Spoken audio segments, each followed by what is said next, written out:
Good day everyone, I am Gomez Dave C. or Alpha and I will report examining the chain of custody requirements, confiscation and seizure of illegal drugs until destruction of confiscated item. Next page. Objectives.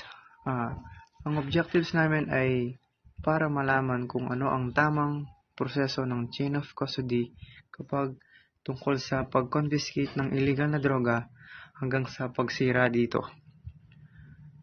And para i-identify at i-explain namin ang mga punishable acts under 9165 as amended patungkol sa illegal trafficking and possession of drugs. Ang chain of custody ay isang documented record sa pag-confiscate ng illegal na droga from the time na na-seize ito or na-confiscate hanggang sa destruction of pagsira ng illegal na item. Immediate physical inventory and photographing. The apprehending team must immediately conduct a physical inventory and take photographs of the seized item. Apprehending team, sila yung may karapatang mag-confiscate ng illegal na item. Dapat nila agad i-inventory o ilagay sa tamang lalagyan o ilagay sa tamang lugar at dapat mag-take ng picture sa mga na-confiscate na item. Number 2. Presence of witness. The inventory and photographing must be conducted in the presence of. Dapat habang ina-invent nila at pinipicturan ang confiscated item, dapat may kasama silang witness na manonood sa kanila.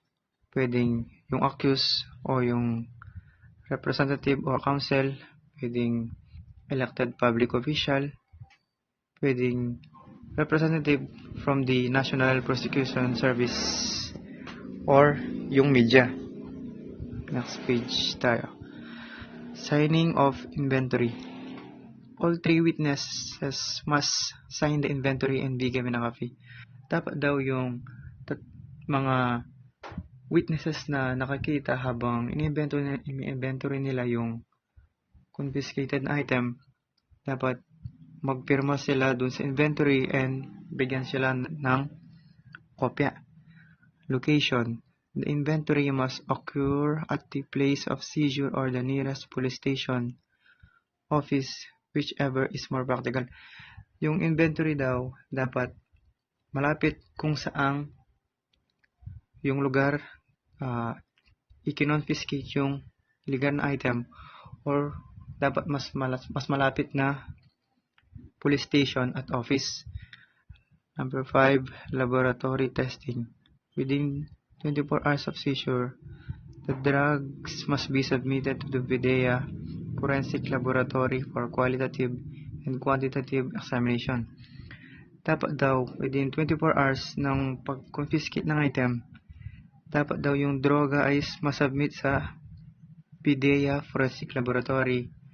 For qualitative, sinasagot ng tanong na kung para ma-identify yung kung ano ang substance na yon, and quantitative para malaman kung how much yung item or ilan yung gramo, for example gramo ng illegal na item.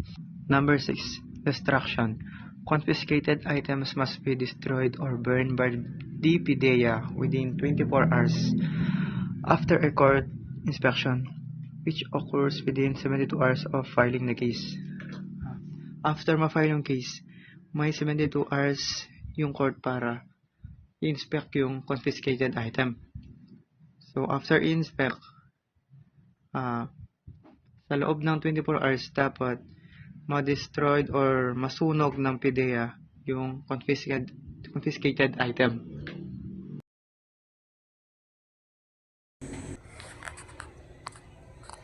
Act punishable under RA 9165 as amended.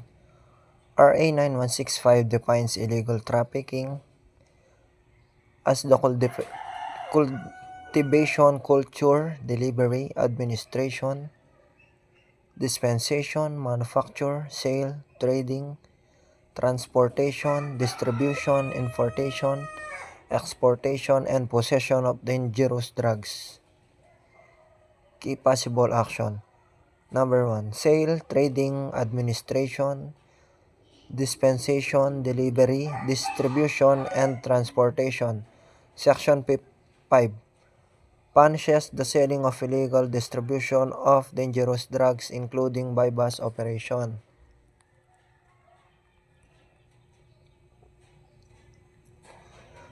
Pagbebenta, transportasyon at pagbabahagi. Ito ay ang pagbebenta, paghahatid o pagpapakalat ng bawal na gamot. Kasama rito ang mga huli sa bypass operation. Napakabigat ng parusa rito dahil ito ay ang ugat ng pagpapakalat ng droga sa komunidad. Number 2, possession of dangerous drugs. Section 11, unauthorized possession of illegal substance with penalties depending on the quantity. Example, 50 grams or more than shabu is life imprisonment to death.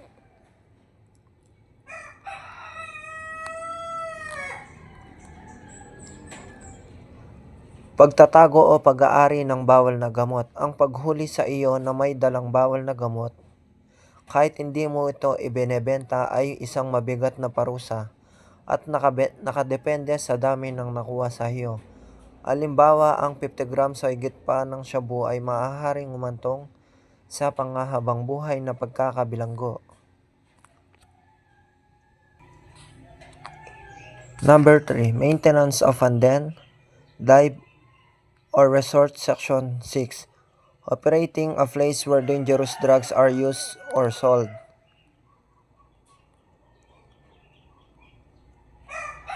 Pagpapatakbo ng drug den o resort. Ito ay ang pagpapanatili o pag-operate ng isang lugar, bahay, hotel o kahit anong pwesto kung saan doon ginagamit o ibinebenta ang bawal na gamot.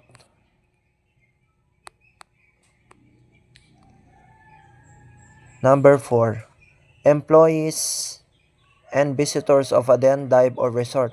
Section 7, employees or visitor who are aware of the nature of the place.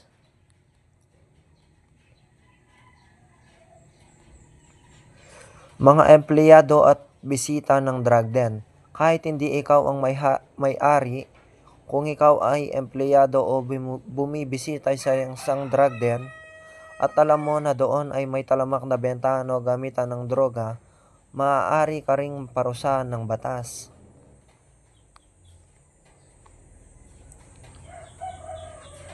Number 5, manufacture of dangerous drugs. Section 8, producing or creating dangerous drugs.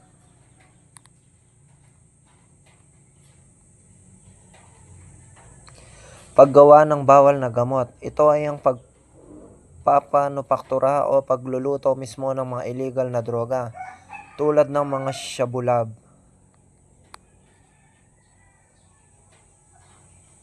Number 6, illegal chemical diversion. Section 9, misappropriating controlled precursor and essential chemicals. Dito naman ang illegal chemical diversion. Ito ay ang maling paggamit o paglilipat ng mga precursor o mga chemical na legal sana pero ginagamit bilang mga sangkap sa paggawa ng bawal na gamot.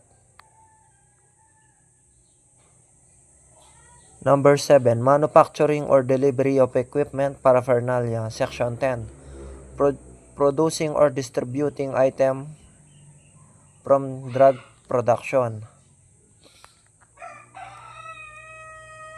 Paggawa o pagpapakalat ng mga kagamitang paraphernalia.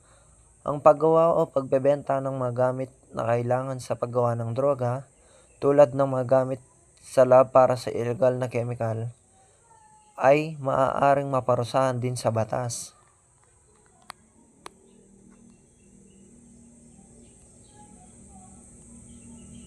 Number 8, possession of equipment, instrument, apparatus, and other paraphernalias. Possessing item for smoking, consumption, or administering drugs. Pag-aari ng mga kagamitan o paraphernalia. Dito naman ang pagkakaroon o pagtatago ng mga gamit sa paggamit ng droga, gaya ng lighter, foil, pipe, and syringe na ginagamit sa paghihit o pagtuturok. Number 9.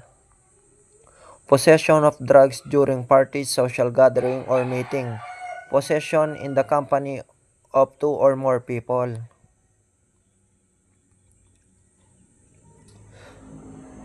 Paggamit ng droga sa mga party o pagtitipon, mas mabigat ang parusa kung mahulihan ka ng droga habang nasa isang okasyon o kasama ang dalawa o higit pang tao, dahil itinuturing itong social gathering para sa illegal na gawain.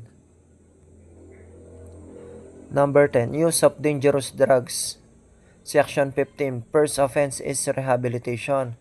Second offense is imprisonment. Paggamit sa bawal na gamot. Kung ang isang tao ay nahuling positibo sa paggamit, user, sa unang pagkakataon ay karaniwang rehabilitasyon ng parusa.